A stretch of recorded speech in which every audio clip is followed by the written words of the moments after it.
Jin stood at the observation deck, his crystalline form catching the light as he gazed at the blue planet below. Earth looked peaceful from this distance.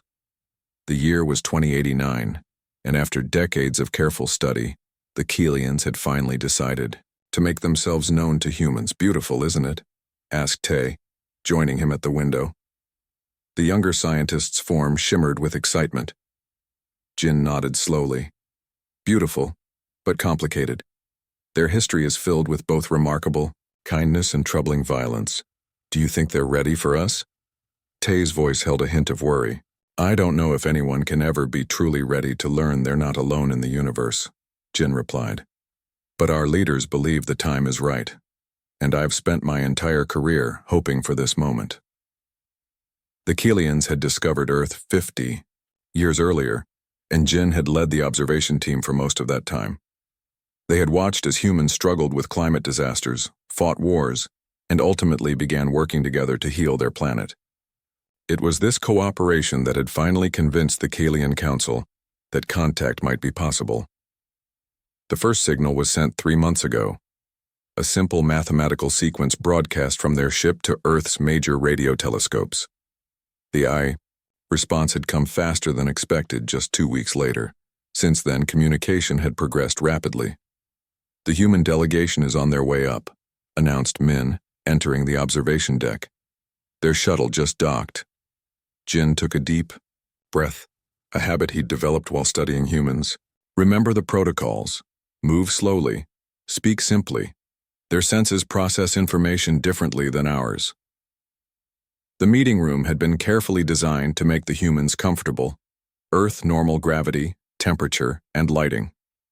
When the 5 human representatives entered, Jin could see the momentary shock on their faces despite all the preparation. No amount of video communication could prepare them for seeing Keelians in person. The human's escort, Leah, stepped forward. Distinguished representatives of Earth, may I present Elder Jin, lead diplomat of the Keelian delegation? Jin moved slowly toward them, keeping his crystalline limbs close to his body to appear less intimidating. Welcome to our vessel. We are honored by your presence. The head of the human delegation, Dr. Park, seemed to gather her courage before stepping forward. The honor is ours, Elder Jin. Humanity has dreamed of this moment for centuries. The initial meetings were stiff but productive. The humans asked careful questions about Keelian technology, culture, and intentions. Jin was equally careful with his responses, emphasizing their desire for peaceful exchange of knowledge. By the third day, the atmosphere had relaxed somewhat. Over a shared meal, the Keelians didn't eat but had arranged Earth food for their guests. Dr. Park even laughed at Jin's attempt to understand human humor. You know, she said, setting down her cup. A week ago, my biggest worry was getting research funding approved. Now I'm having dinner with beings from another star system. Jin's form brightened slightly, his way of smiling. And a week ago, I was worried about the proper diplomatic protocols. Now I'm trying to understand why humans put bitter bean water in their bodies every morning. The delegation returned to Earth with preliminary agreements for cultural and scientific exchange. Small Keelian research stations would be established in remote locations, and human scientists would be invited to visit the Keelian vessel. But back on Earth, not everyone welcomed the visitors. Jin was reviewing data in his quarters when Tay rushed in without announcing herself, her form pulsing with distress. You need to see this, she said, projecting a human news broadcast into the air. The human reporter's face was serious. Protests have erupted in 12 major cities today as demonstrators demand more transparency about the alien visitors. Military leaders have expressed concern about the technological gap between our civilizations, calling it the greatest security threat in human history. The broadcast showed crowds holding signs, Earth for humans, and what are they hiding?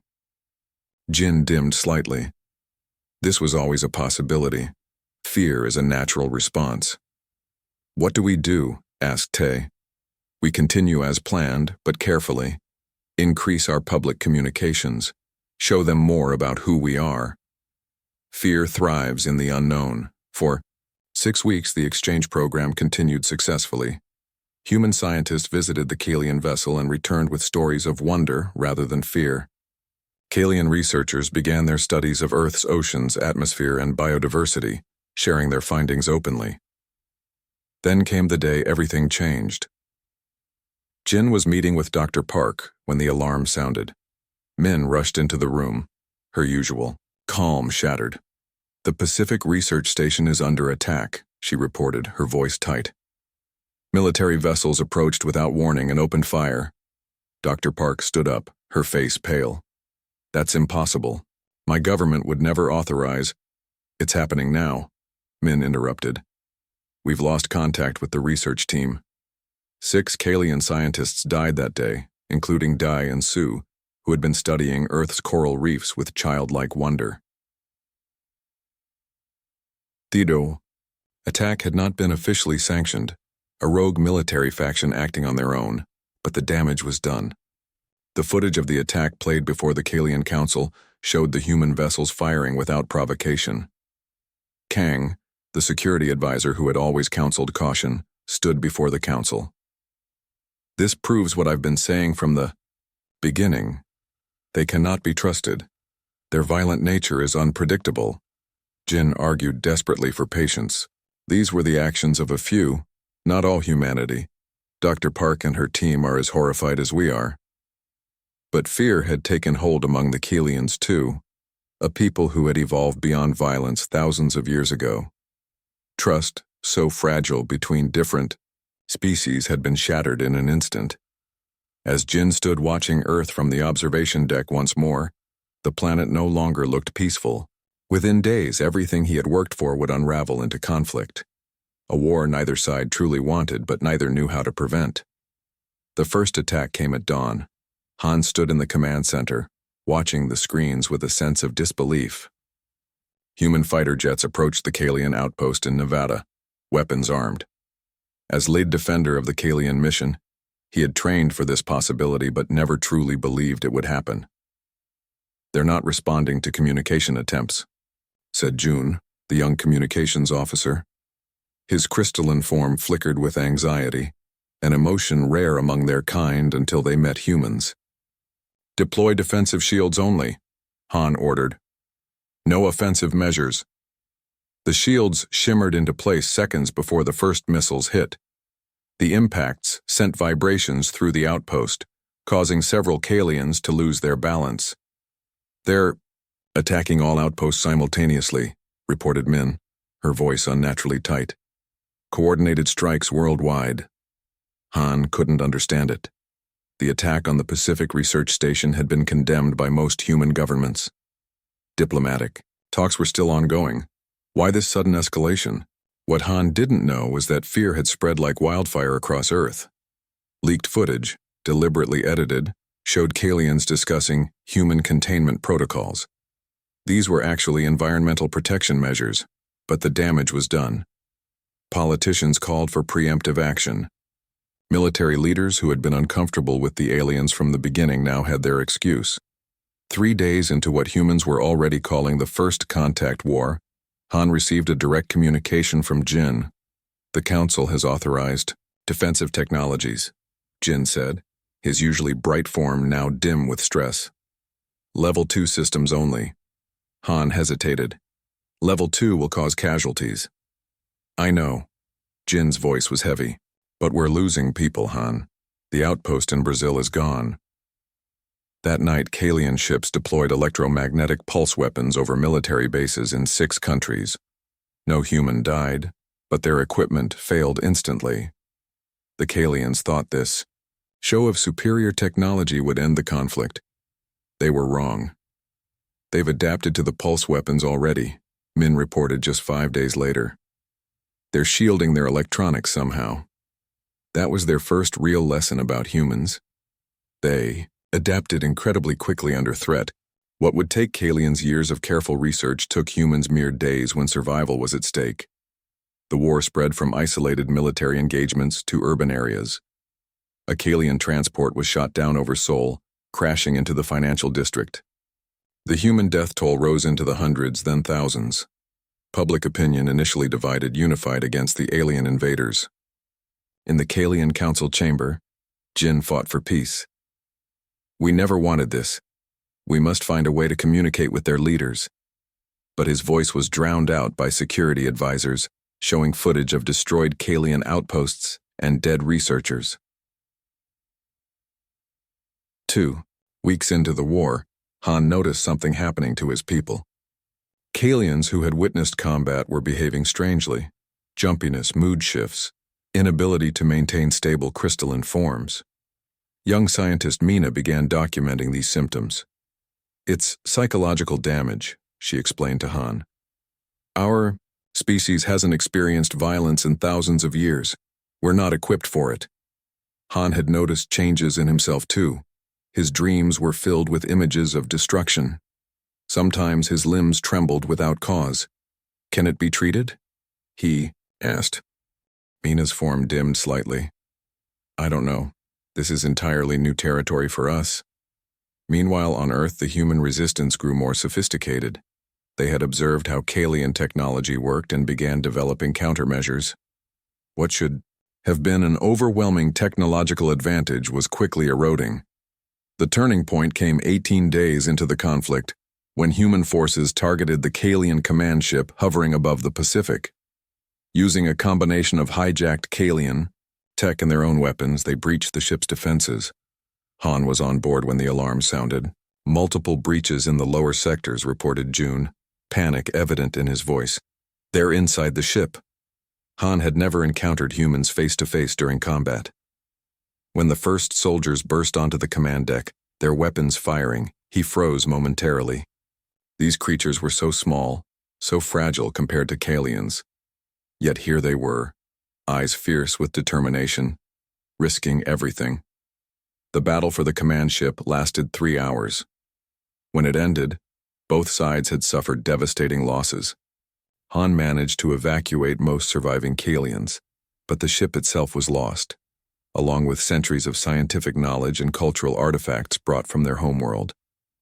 In the aftermath, humans hailed it as their first major victory. What they didn't know was how deeply the loss affected Kalian morale.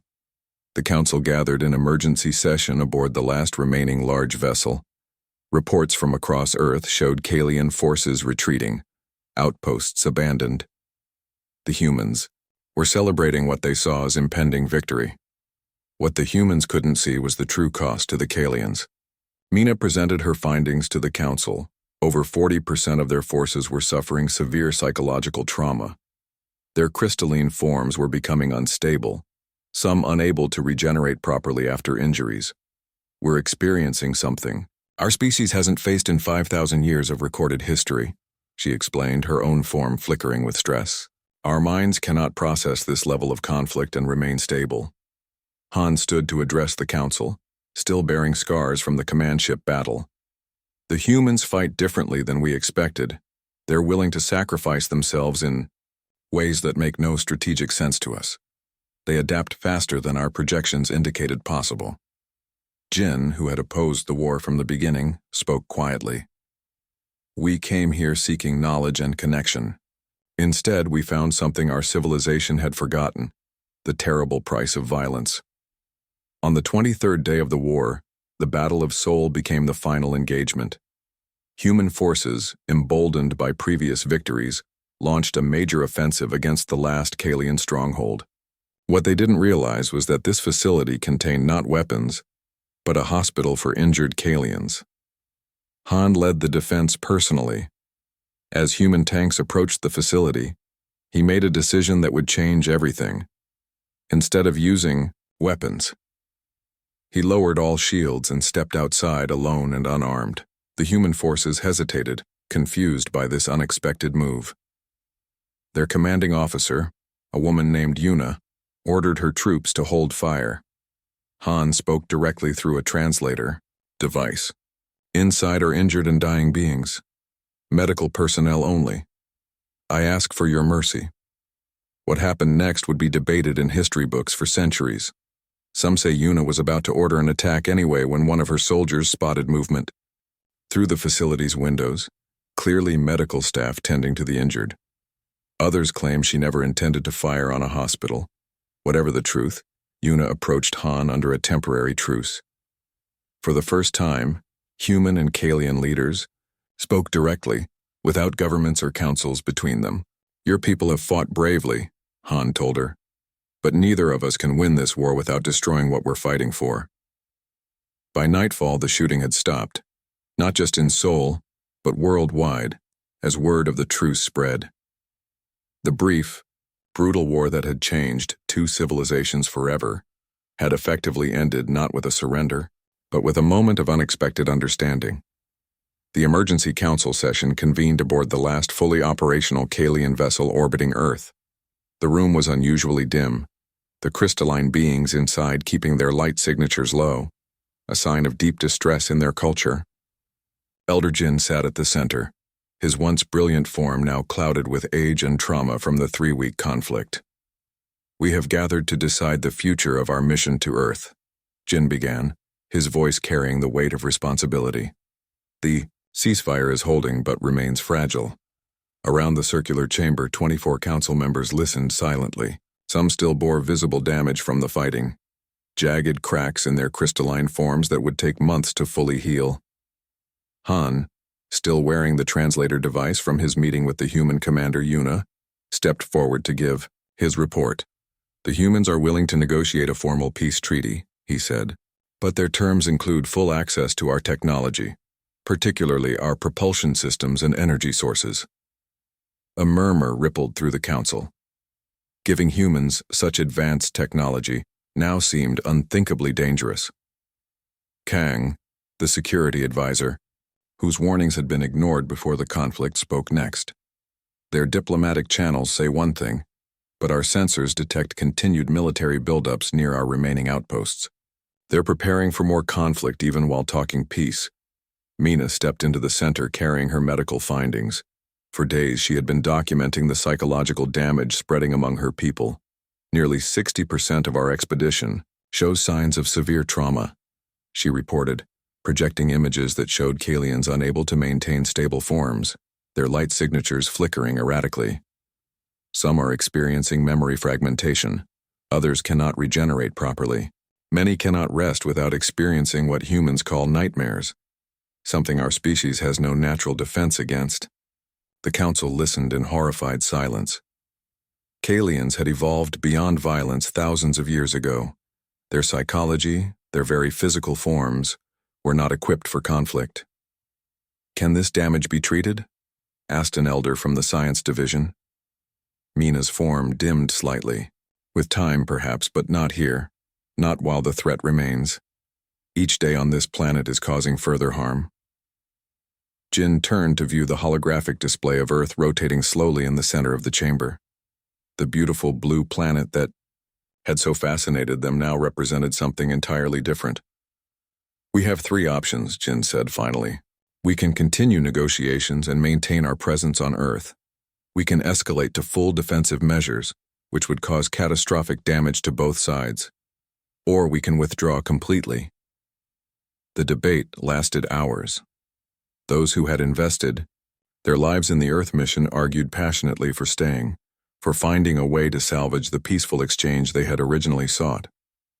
Military advisors presented projections showing that a full defensive stance would ultimately succeed, though at terrible cost to Earth and its people.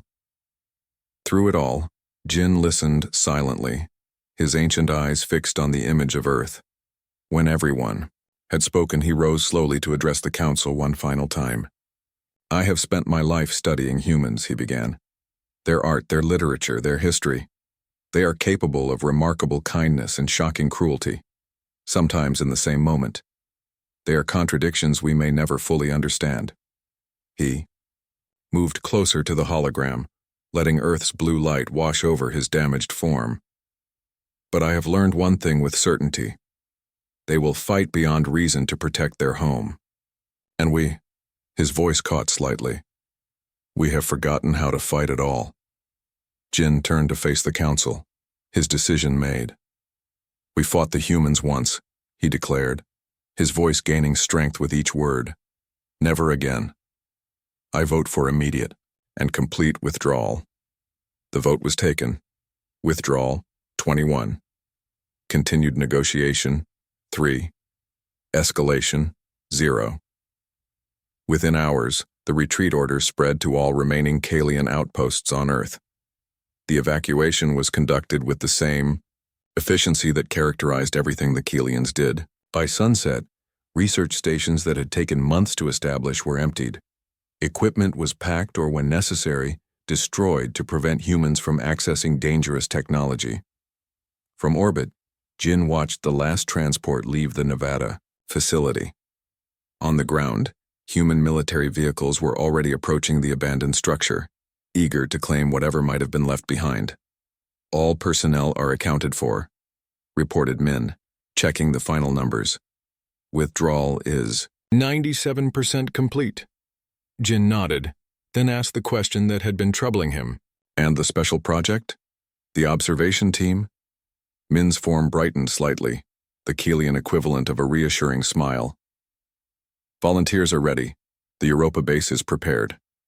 While the main fleet prepared for the long journey home, a small team led by researchers Sun and Yoon had volunteered for a different mission. They would establish a hidden observation post on Europa, Jupiter's moon. There, beyond the reach of current human technology, they would continue to study Earth from afar. We need to understand what happened, Sun had explained during the mission briefing. For our own healing and for any future contact with other species, we cannot let fear be our final teacher. The Council had approved the mission under strict conditions, absolute non-interference and complete stealth. The Europa team would be cut off from their homeworld for extended periods, receiving supply ships only once every Earth decade. As the ITI main Kalian fleet prepared to leave Earth orbit, human news channels were broadcasting victory celebrations. Military leaders gave speeches about humanity's resilience. Politicians who had opposed first contact now claimed vindication. Few questioned why such technologically superior beings had departed so suddenly and completely. In his private chamber, Jin composed a final message to be left on a frequency humans would eventually discover. People of Earth, he began, searching for words that might someday bridge the gulf between their kinds. We came in peace and depart in sorrow. We bear responsibility for our mistakes in understanding your world. Perhaps someday, when both our peoples have grown in wisdom, we may meet again as friends. He paused, then added, Until then, look to the stars and remember both what was lost and what might still be possible. Jin sealed the message with an activation code timed to trigger 50 years in the future. Enough time, he hoped, for wounds, on both sides, to begin healing. As Earth receded from view, many Kalians experienced an emotion few had felt before. Homesickness, not for their actual homeworld, but for the Earth they had studied and come to love from afar for so many years. On Europa, Sun and Yoon's team established their base beneath the icy surface, setting up observation equipment pointed toward the distant blue planet. Their first recorded transmission was simple. Day 1 of observation. They think we've gone. Perhaps this is for the best for now. Back on Earth, a young researcher named Yuna, the same commander who had met Han during the final battle, found herself assigned to study the abandoned Kalian outpost in Seoul. As she catalogued the few items left behind, she discovered something overlooked in the evacuation, a small crystalline object that emitted a soft pulsing light. Years later, she would realize it was not forgotten at all, but deliberately left, a seed of communication planted by Han before the retreat, waiting for the right moment to bloom. Jun had never seen his homeworld. Born on the Europa observation post, his entire life had been spent studying the blue planet visible as a bright dot in Europa's night sky. Now, at 32 years old, he was the lead cultural analyst for the third generation of Kalian observers. You're up early, observed Yoon, one of the original mission members. Unlike Jun, Yoon's crystalline form bore the cloudy patches of age, and the barely visible fracture lines from the Earth War, as they now called it. Jun's form brightened slightly in greeting. Couldn't sleep. The humans are testing a new deep space communication array today. If it works, their signal might reach Saturn. Yoon settled beside him at the observation console. Getting closer to finding us, you think? Not yet. But someday. June adjusted the instruments, zooming in on North America. 200 years ago, they barely had functional satellites. Now look at them. The Europa observation post had grown from a small emergency outpost into a permanent research station. What was meant to be a decade-long mission had stretched across 2 centuries, with supply ships arriving from the Kalian homeworld every 10 years, bringing new researchers and taking others home. Many, like Yoon, had chosen to stay their entire lives. Their equipment had improved too. They could now monitor human communications, media, and even observe specific locations on Earth when needed. All without detection, following their most sacred rule: observe, never interfere. I've been reviewing their history books again, June said, pulling up files on his screen. The way they teach the war changes every generation. Look at this. The screen showed pages from textbooks across the decades. The earliest ones described a glorious victory against alien invaders. 50 years later, the tone shifted to tragic first contact. The most recent ones called it the misunderstanding that shaped modern human society. Yoon nodded thoughtfully. Their perspective evolves, so does ours. June's research focused on human art and media, tracking how the brief war had influenced their cultural development. The results had been unexpected. Rather than turning inward with fear, humanity had ultimately used the experience as a catalyst for cooperation. The United Earth Coalition ratified their new charter yesterday, June noted. 196 nations have signed. That's nearly all of them. Would have been unthinkable in my day, Yoon said. They couldn't agree on climate protocols, let alone global governance. The contact with an advanced alien civilization, brief and disastrous though it was, had fundamentally altered humanity's perspective. The realization that they were not alone in the universe had first terrified them, then gradually given them a sense of cosmic context. National squabbles seemed less important when viewed against the backdrop of an inhabited galaxy. Jun switched the display to a live feed from New Shanghai, where crowds gathered in a park built on what had once been a battlefield. A monument stood at its center, a stylized sculpture of intertwined human and Kalian forms. The plaque read, "In memory of first contact. May we learn from our past and prepare for our future." They've built 17 of these monuments now, Jun said, one on every continent. Yoon's form dimmed slightly, the Kalian equivalent of a sad smile. They remember us, but not accurately. Their depictions of our kind grow more mythological each year. This was true. Human artwork showed Kalians as everything from angelic beings of pure light to crystalline monsters. Without actual Kalians present, human imagination had filled the gaps. Later that day, Jun joined a research meeting where the team discussed their quarterly findings. 12 Kalians gathered in the central chamber, their forms creating a gentle luminescence in the room. Human deep space technology continues to advance faster than predicted, reported Bin, the technology specialist. Their new propulsion tests show they could have basic interplanetary capability within 30 years. Medical developments are remarkable as well, added Sue, who studied human biology. They've begun using techniques that echo our regenerative abilities, though they discovered them independently. Jun waited his turn, then shared his cultural observations. The most significant development is in their philosophy and literature. The cosmic perspective movement is now mainstream. They're actively preparing for the possibility of meeting other species again. This sparked a lively debate. Some team members pointed out that humans remained capable of violence, still maintaining military forces. Others, mainly the younger Kalians born on Europa, argued that human society had fundamentally transformed. They still don't know we're watching, reminded Yoon, who as one of the mission founders often had the final word. Easy to evolve when you think you're alone. Jun had grown increasingly uncomfortable with their hidden observation. Is it fair to judge them from the shadows? Shouldn't they know they're being studied? The question hung in the air. Every Kalian present knew the mission parameters established 2 centuries ago. Absolute non-interference. The trauma of the war remained embedded in their cultural memory, reinforced by the first-hand accounts of elders like Yoon. That evening, Jun retreated to his favorite observation dome, where Europa's thin atmosphere allowed a clear view of distant Earth. He activated his personal project, a compilation of human music across the centuries since the war. The chamber filled with a choir singing a piece called Celestial Visitors. The harmony contained mathematical patterns that unconsciously echoed Kalian communication forms. Jun had discovered dozens of such compositions, suggesting that something of Kalian influence remained in human consciousness. As he listened, Jun's communication panel chimed softly. A message from the homeworld. The supply ship was departing. Early. Unusual, but not unprecedented. What was unprecedented was the message's final line. Priority directive from the High Council. Prepare full mission assessment. The Council is debating renewed contact. Jun read the message 3 times to be certain.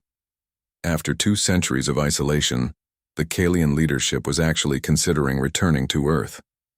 His form brightened with excitement until he nearly illuminated the entire chamber.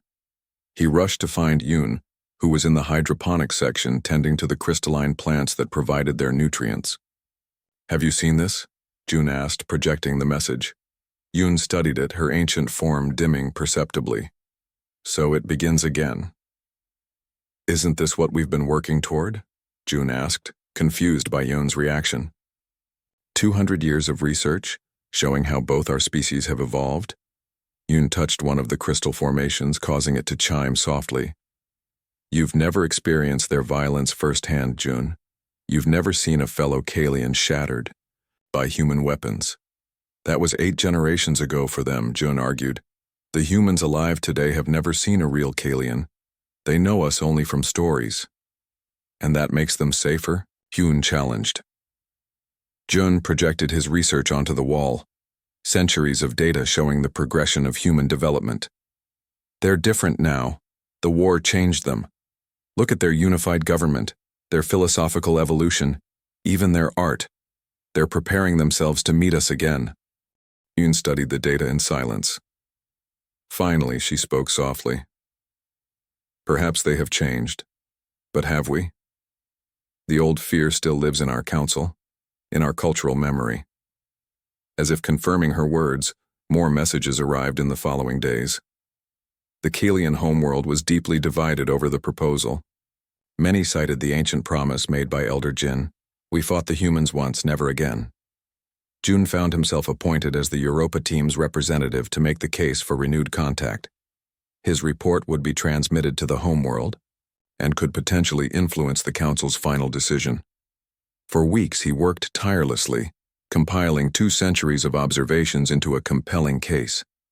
Human technological development, cultural evolution, philosophical maturation, all charted in careful detail, showing a species that had grown from the trauma of first contact rather than being diminished by it. Meanwhile, on Earth, no living human had ever seen a real Kalian. They existed in history books and old videos, becoming almost mythical over time. Some conspiracy theorists doubted they had ever existed at all, claiming the whole war had been fabricated to push humanity toward unification. What none of them suspected was that just beyond their current space exploration range, on an icy moon, beings of crystal and light were carefully watching their progress, debating whether the time had come to step from the shadows once more. The supply ship from the Kalian homeworld arrived at Europa with unusual ceremony. Typically, these vessels came quietly every decade, dropping off new researchers and supplies before departing. This time, the ship brought 12 High Council representatives, an unprecedented delegation.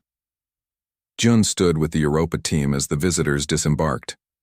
Their crystalline forms were more elaborate than those born on the outpost, with intricate patterns that caught Europa's dim light in ways that created dancing colors across the landing bay walls. "Welcome to Europa Station," Yoon said formally, her aged form giving a traditional light pulse greeting. As the original mission leader still alive, protocol dictated she speak first. The lead council member stepped forward. "We bring greetings from home, and questions that can no longer be debated from a distance." Within hours, the purpose of their visit became clear. After 2 centuries of isolation from Earth, the Kalian homeworld was deeply divided over whether to re-establish contact. The Council had come to see the evidence for themselves before making their final decision. "Your reports have caused quite a stir," a Council member named Lee told June as they walked through the observation center. "Many believe it's time to reconsider our position. Others cling to the old promise." June brightened hopefully. "Then you're seriously considering renewed contact?" "We are considering everything," Lee replied carefully. "The decision will not be made lightly." For the next week, the Council members immersed themselves in the Europa team's research.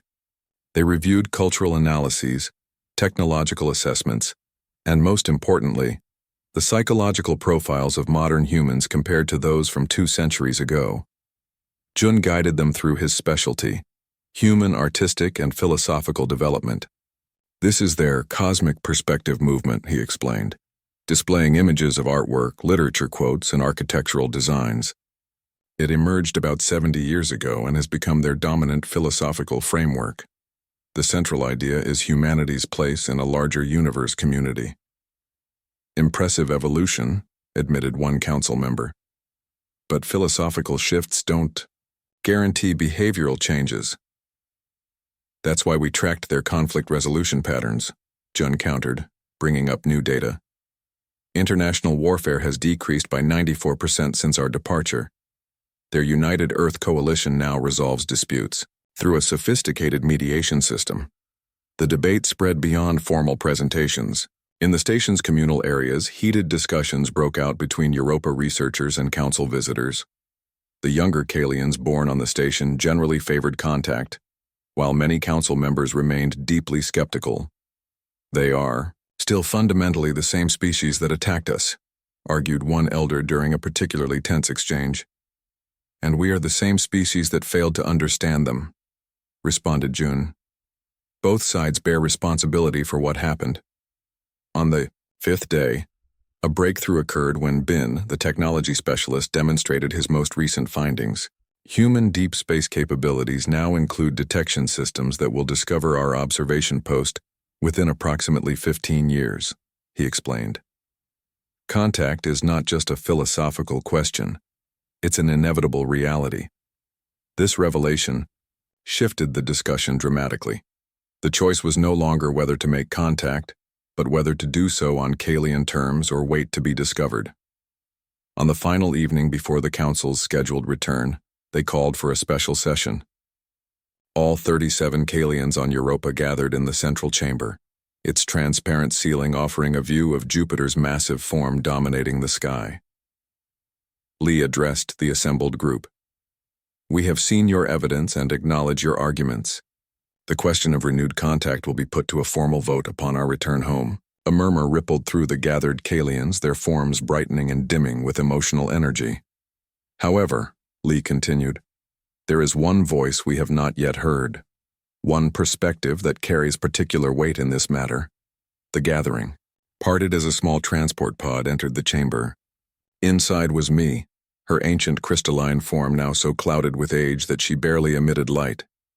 She was the last living Kalian who had experienced the Earth War firsthand. June had heard of me but never met her. She rarely left her meditation chamber on the homeworld, having retreated into the deep contemplation that very old Kalians often preferred to social interaction. "I have been asked to cast the deciding vote," Mi said, her voice surprisingly clear despite her age. "Before I do, I wish to see what you have observed." For 3 days, Mi reviewed the Europa team's research in solitude. She watched recordings of human development, read analyses of their societies, and studied their artistic expressions. She requested no presentations or arguments, preferring to form her own conclusions. On the morning of the 4th day, she summoned June to her chamber. "You believe we should return to them," she stated as he entered. June's form pulsed nervously. "I believe both our species have evolved beyond what we were 200 years ago. The potential benefits outweigh the risks." Mi studied him silently, for a moment. "When the war ended, I lost my partner to human weapons. For decades, I could not speak of it without my form becoming unstable with grief. Jun remained respectfully silent. Yet there is something I never shared in the official records, Mi continued. During the final battle, after my partner fell, a human medic attempted to help them, not knowing that our biology was incompatible with their methods. This human risked their life crossing a battlefield to help an enemy. She moved to the viewport, gazing toward the distant Earth. One moment of grace amidst terrible violence. I have carried that memory alongside the pain. On the final day, all Kalians gathered again in the central chamber. The council members stood in formation, ready to announce Mi's decision. After reviewing all evidence and consulting with those who have dedicated their lives to studying Earth, I have reached a conclusion, Mi began. The human species has evolved significantly since our encounter. Their capacity for cooperation and philosophical growth suggests potential for peaceful exchange. Hope flared visibly among the younger Kalians, their forms brightening. However, Mi continued, we must not repeat past mistakes. Our arrival as a civilization overwhelmed them once before. We should not risk doing so again. The room grew still as Mi delivered her final judgment. I authorize a single mission, not a diplomatic envoy representing our entire civilization, but one individual seeking understanding on a personal level. A single voice that may open the way for others to follow, if relations prove peaceful. Murmurs spread through the chamber. This compromise was unexpected.